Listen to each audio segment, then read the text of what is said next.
بسم الله الرحمن الرحيم ياسين والقرآن الحكيم إنك لمن المرسلين على صراط مستقيم تنزيل العزيز الرحيم لتنذر قوما ما أنذر آباؤهم فهم غافلون لقد حق القول على أكثرهم فهم لا يؤمنون إنا جعلنا في أعناقهم أغلالا فهي إلى الأذقان فهم مقمحون وجعلنا من بين أيديهم سدا ومن خلفهم سدا فأغشيناهم فهم لا يبصرون وسواء عليهم أأنذرتهم أم لم تنذرهم لا يؤمنون إنما تنذر من اتبع الذكر وخشي الرحمن بالغيب فبشره بمغفرة وأجر كريم إنا نحن نحيي الموتى ونكتب ما قدموا وآثارهم وكل شيء أحصيناه في إمام مبين واضرب لهم مثلا أصحاب القرية إذ جاءها المرسلون إذ أرسلنا إليهم 2 فكذبوهما فعززنا بثالث فقالوا إنا إليكم مرسلون قالوا ما أنتم إلا بشر مثلنا وما أنزل الرحمن من شيء إن أنتم إلا تكذبون قالوا ربنا يعلم إنا إليكم لمرسلون وما علينا إلا البلاغ المبين قالوا إنا تطيرنا بكم لئن لم تنتهوا لنرجمنكم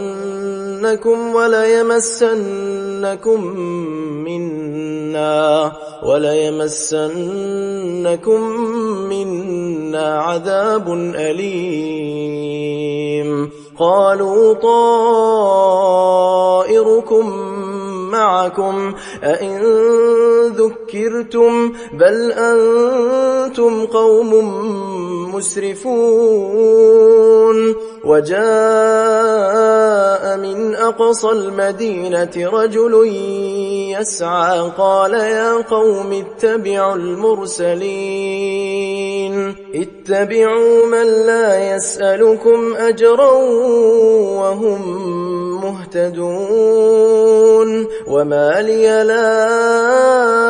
أعبد الذي فطرني وإليه ترجعون أأتخذ من دونه آلهة إن يردني الرحمن بضر لا تغن عني شفاعتهم شيئا ولا ينقذون إني إذا لفي ضلال مبين إني آمنت بربكم فاسمعون قيل ادخل الجنة قال يا ليت قومي يعلمون بما غفر لي ربي وجعلني من المكرمين.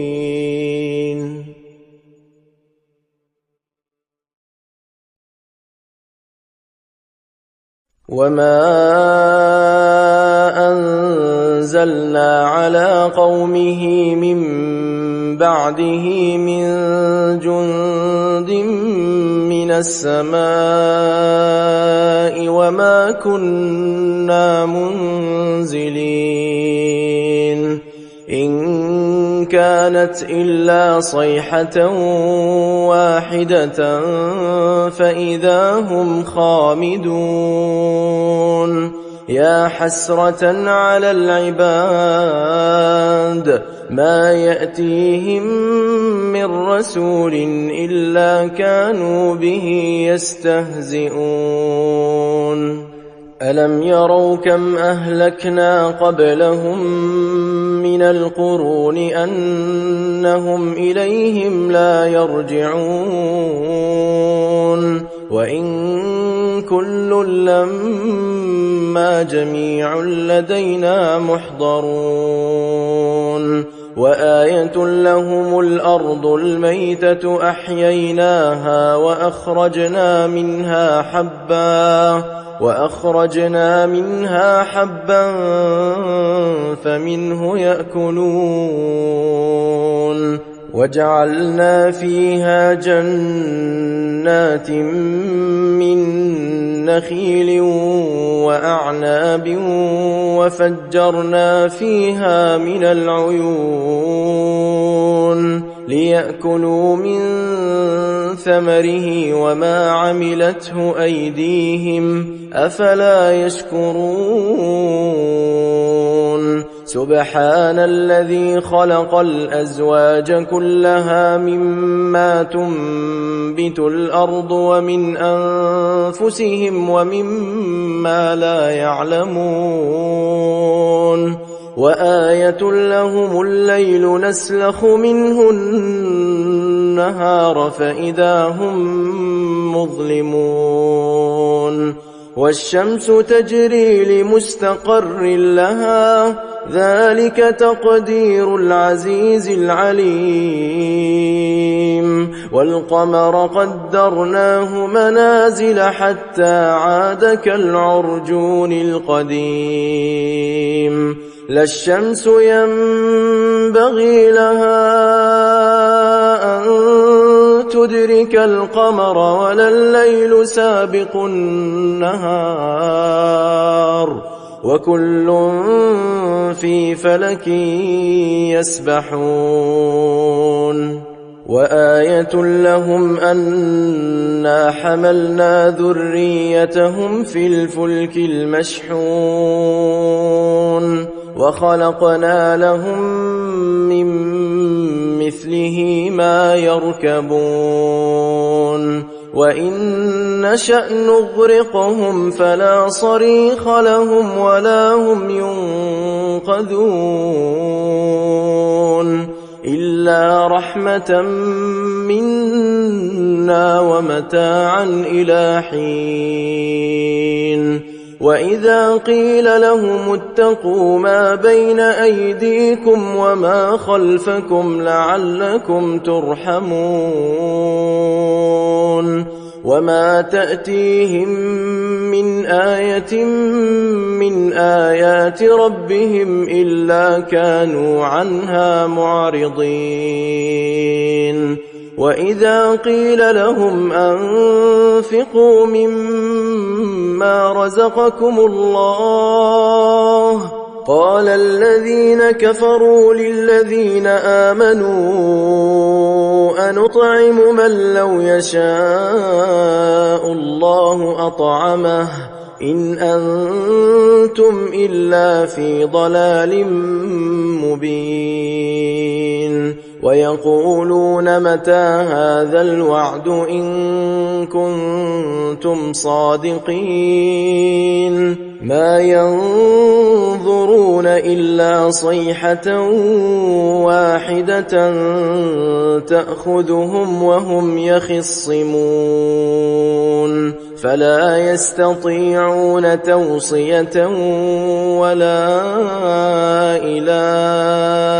أهلهم يرجعون ونفخ في الصور فإذا هم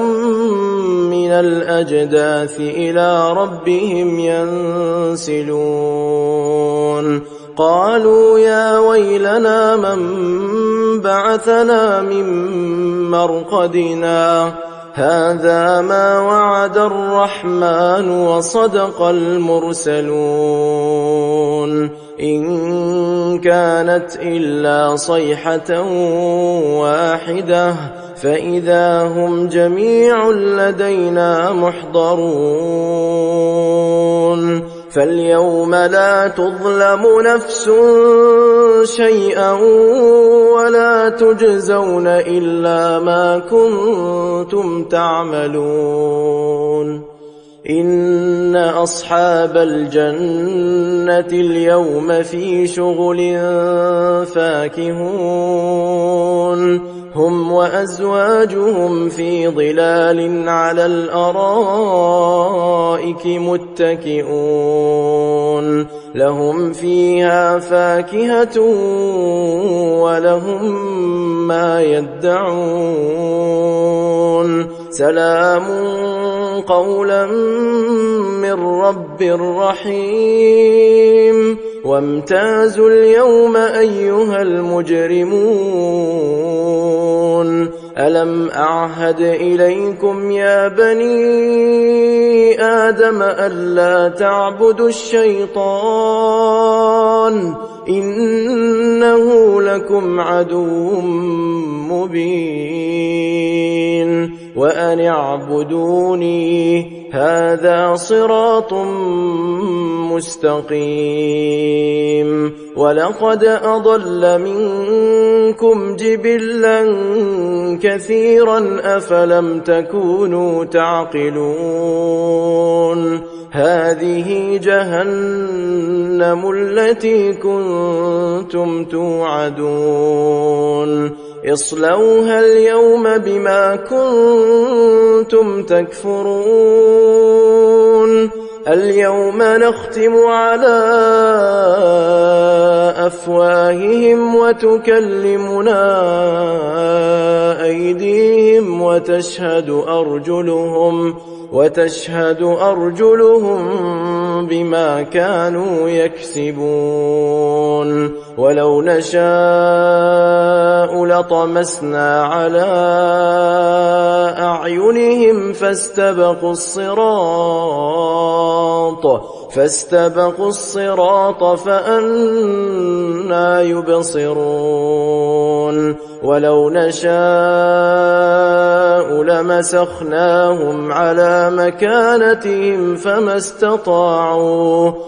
استطاعوا مضيا ولا يرجعون ومن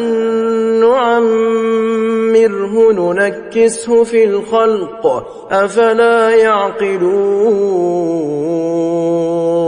وما علمناه الشعر وما ينبغي له إن هو إلا ذكر وقرآن مبين لينذر من كان حيا ويحق القول على الكافرين أولم يروا أنا خلقنا لهم مما عملت أيدينا أنعاما فهم لها مالكون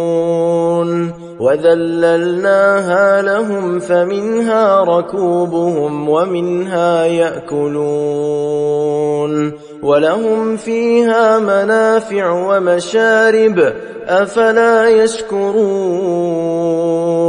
واتخذوا من دون الله آلهة لعلهم ينصرون لا يستطيعون نصرهم وهم لهم جند محضرون فلا يحزنك قولهم إنا نعلم ما يسرون وما يعلنون أولم ير الإنسان أنا خلقناه من نطفة فإذا هو خصيم مبين وضرب لنا مثلا ونسي خلقه قال من يحيي العظام وهي رميم قل يحييها الذي أنشأها أول مرة وهو بكل خلق عليم الذي جعل لكم من الشجر الأخضر نارا فإذا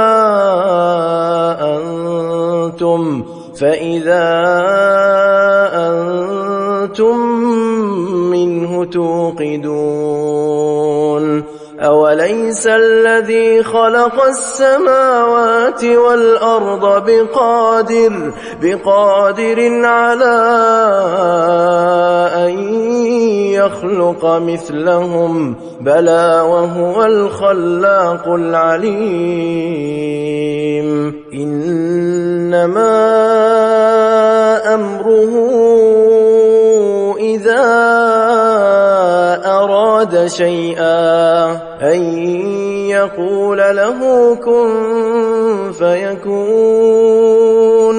فسبحان الذي بيده ملكوت كل شيء وإليه ترجعون.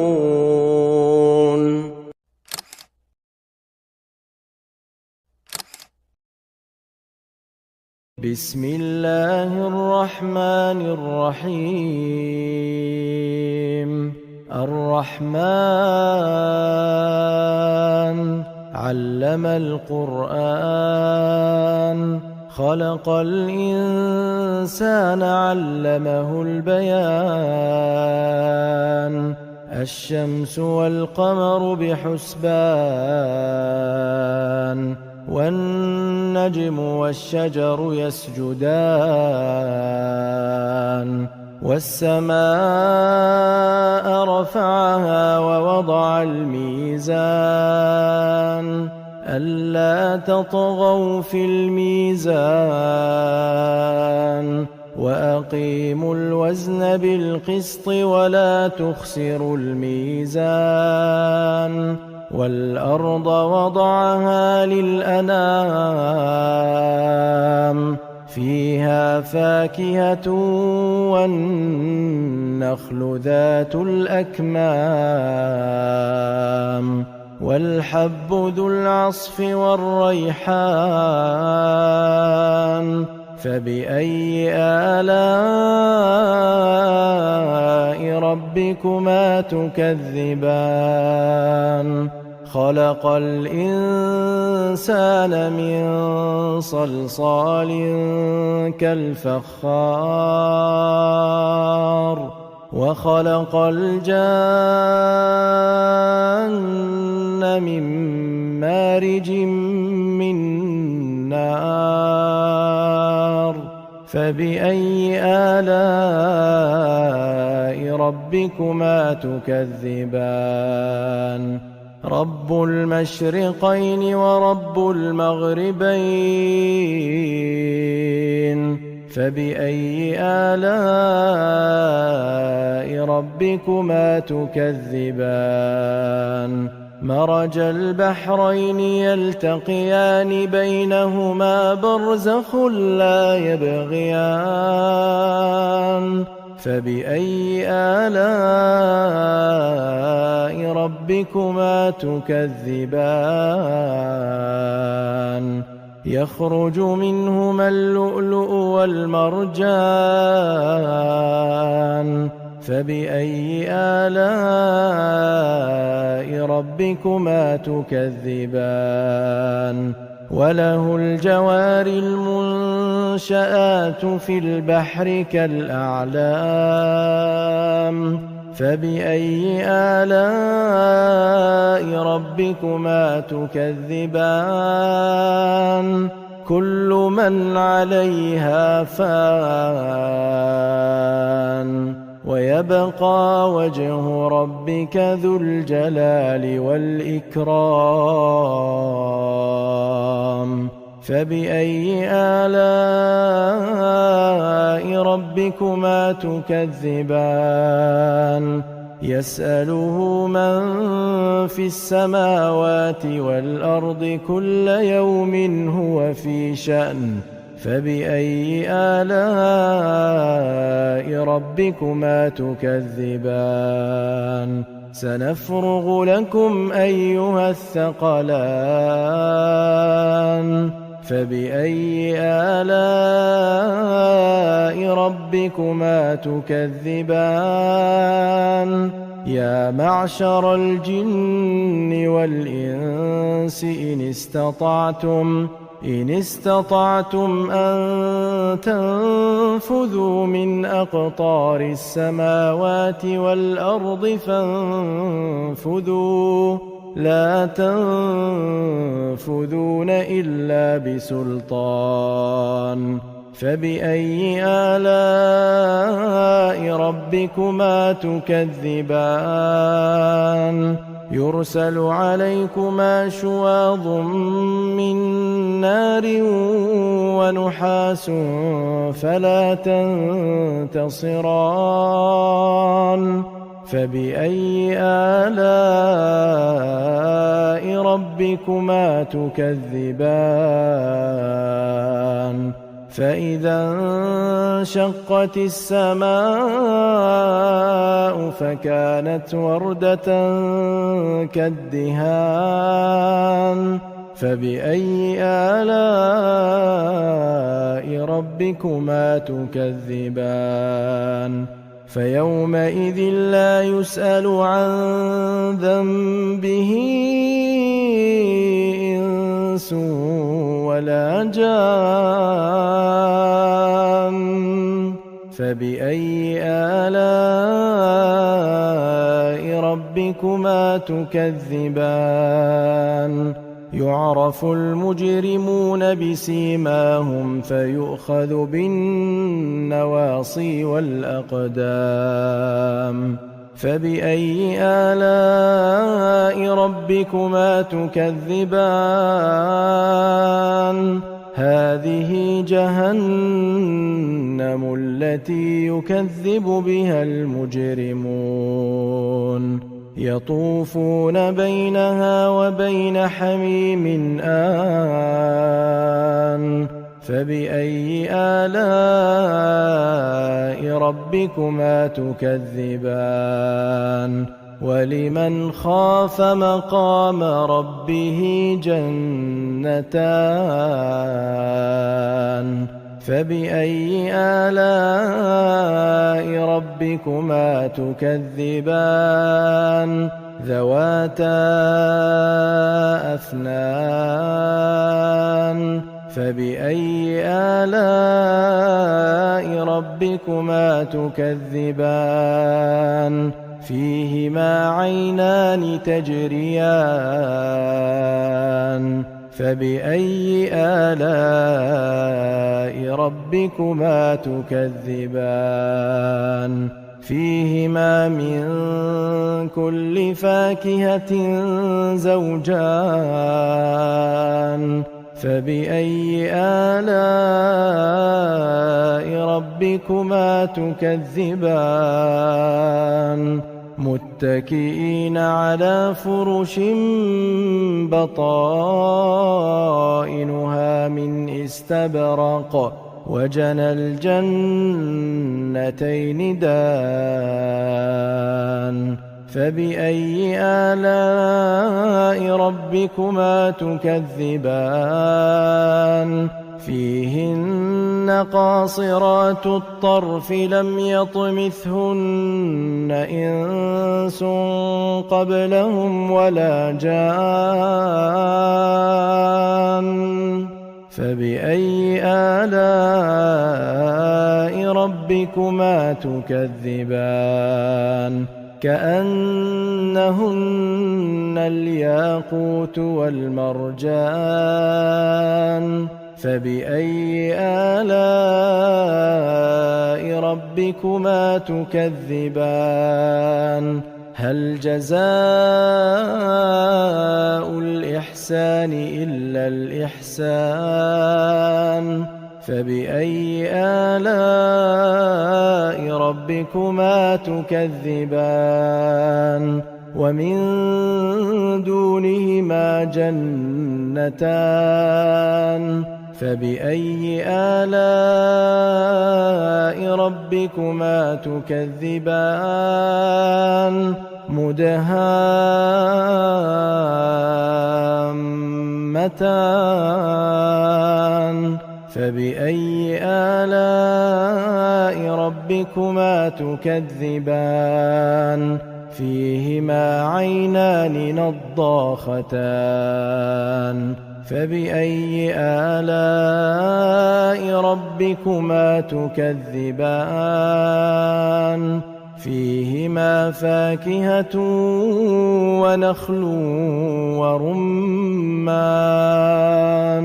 فبأي آلاء ربكما تكذبان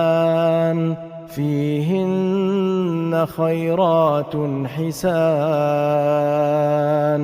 فبأي آلاء ربكما تكذبان حور مقصورات في الخيام فبأي آلاء ربكما تكذبان لم يطمثهن إنس قبلهم ولا جان فبأي آلاء ربكما تكذبان متكئين على رفرف خضر وعبقري حسان فبأي آلاء ربكما تكذبان تبارك اسم ربك ذي الجلال والإكرام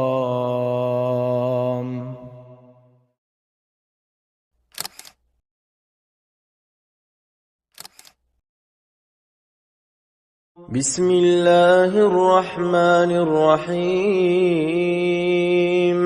إذا وقعت الواقعة ليس لوقعتها كاذبة خافضة رافعة إذا رجت الأرض رجا وبست الجبال بسا فكانت هباء منبثا وكنتم أزواجا ثلاثة فأصحاب الميمنة ما أصحاب الميمنة وأصحاب المشأمة ما أصحاب المشأمة والسابقون السابقون أولئك المقربون في جنات النعيم ثلة من الأولين وقليل من الآخرين على سرر موضونة متكئين عليها متقابلين يطوف عليهم ولدان مخلدون بأكواب وأباريق وكأس من معين لا يصدعون عنها ولا ينزفون وفاكهة مما يتخيرون ولحم طير مما يشتهون وحور عين كأمثال اللؤلؤ المكنون جزاء بما كانوا يعملون لا يسمعون فيها لغوا ولا تأثيما إلا قيلا سلاما سلاما وأصحاب اليمين ما أصحاب اليمين في سدر مخضود وطلح منضود وظل ممدود وماء مسكوب وفاكهة كثيرة لا مقطوعة ولا ممنوعة وفرش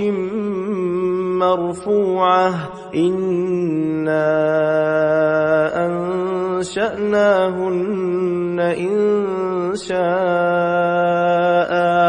فجعلناهن أبكارا عربا أترابا لأصحاب اليمين ثلة من الأولين وثلة من الآخرين وأصحاب الشمال ما أصحاب الشمال في سموم وحميم وظل من يحموم لا بارد ولا كريم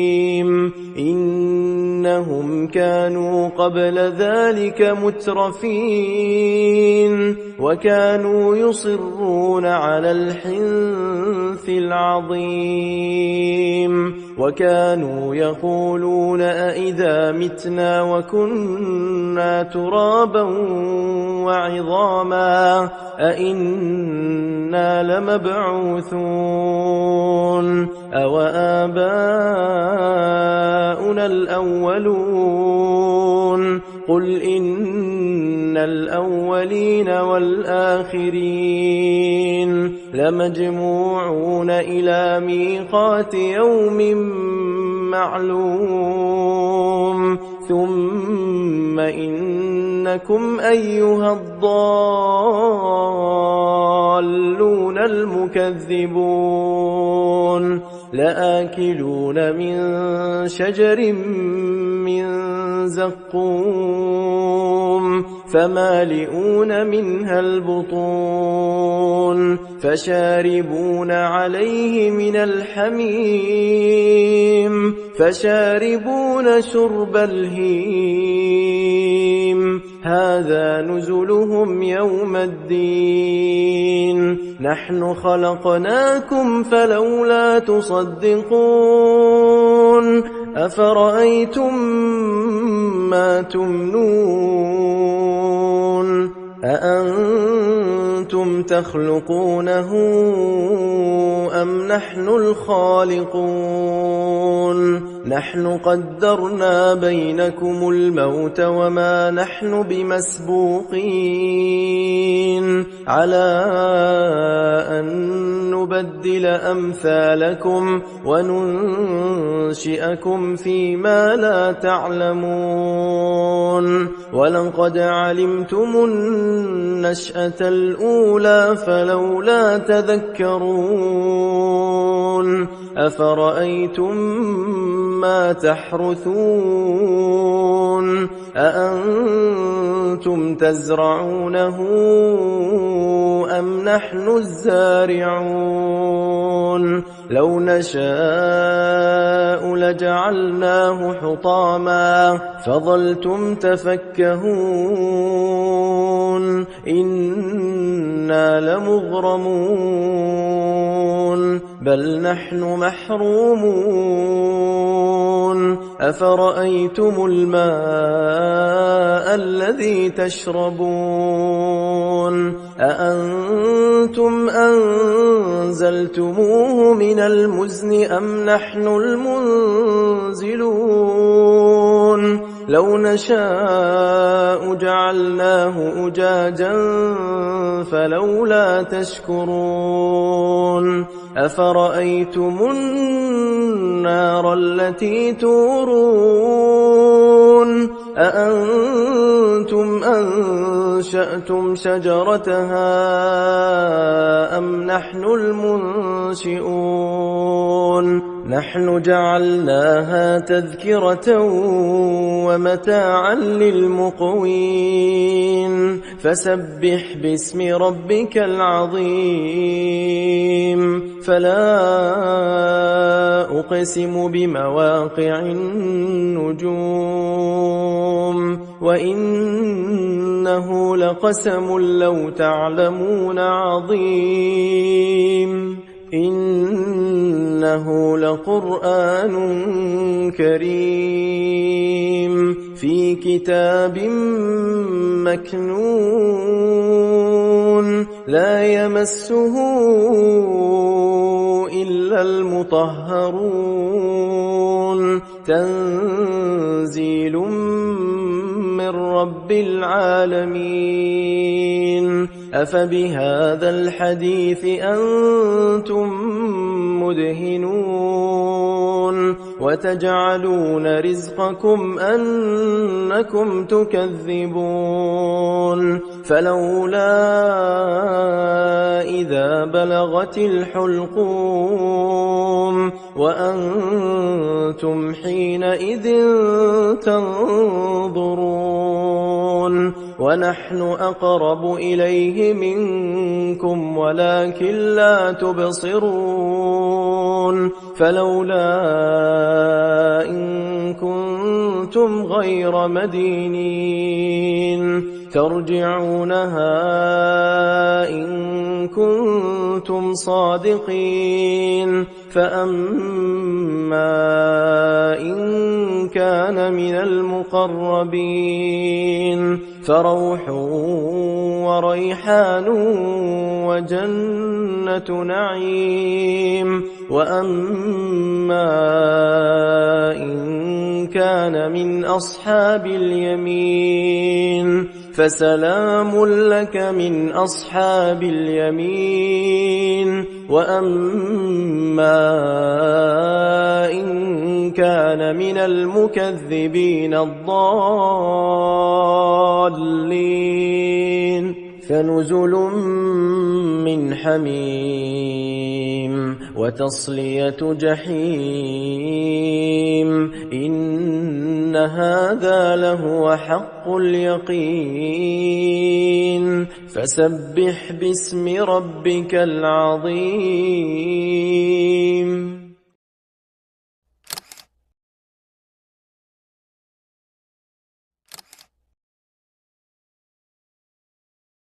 بسم الله الرحمن الرحيم تبارك الذي بيده الملك وهو على كل شيء قدير الذي خلق الموت والحياة ليبلوكم أيكم أحسن عملا وهو العزيز الغفور الذي خلق 7 سماوات طباقا ما ترى في خلق الرحمن من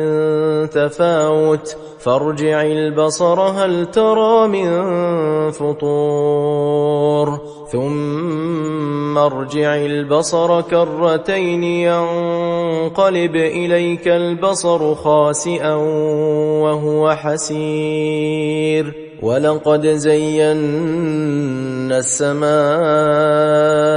الدنيا بمصابيح وجعلناها رجوما للشياطين وأعتدنا لهم عذاب السعير وللذين كفروا بربهم عذاب جهنم وبئس المصير إذا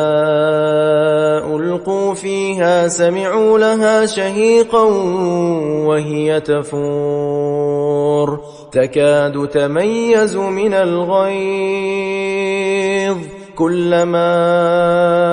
ألقي فيها فوج سألهم خزنتها ألم يأتكم نذير قالوا بلى قد جاءنا نذير فكذبنا وقلنا ما نزل الله من شيء إن أنتم إلا في ضلال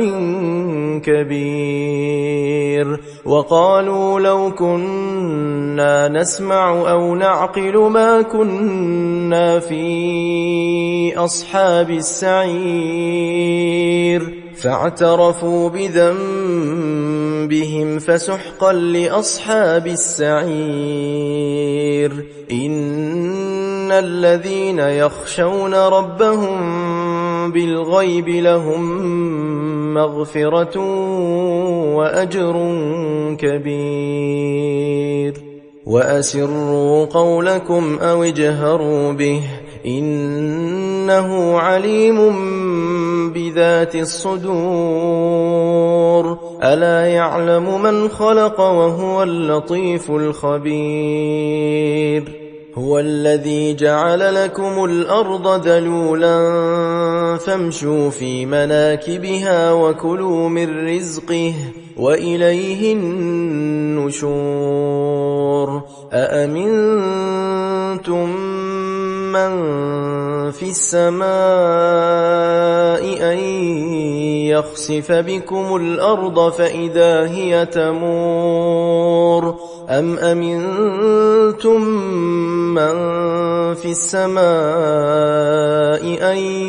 يرسل عليكم حاصبا فستعلمون كيف نذير ولقد كذب الذين من قبلهم فكيف كان نكير أولم يروا إلى الطير فوقهم صافات ويقبضن ما يمسكهن إلا الرحمن إنه بكل شيء بصير أمن هذا الذي هو جند لكم ينصركم من دون الرحمن إن الكافرون إلا في غرور أمن هذا الذي يرزقكم إن أمسك رزقه بل لجوا في عتو ونفور أفمن يمشي مكبا على وجهه أهدى أمن يمشي سويا على صراط مستقيم قل هو الذي أنشأكم وجعل لكم السمع والأبصار والأفئدة قليلا ما تشكرون قل هو الذي ذرأكم في الأرض وإليه تحشرون ويقولون متى هذا الوعد إن كنتم صادقين قل إنما العلم عند الله وإنما أنا نذير مبين فلما رأوه زلفة سيئت وجوه الذين كفروا وقيل هذا الذي كنتم به تدعون قل أرأيتم إن أهلكني الله ومن معي أو رحمنا فمن يجير الكافرين من عذاب أليم قل هو الرحمن آمنا به وعليه توكلنا فستعلمون من هو في ضلال مبين قل أرأيتم إن أصبح ماؤكم غورا فمن يأتيكم بماء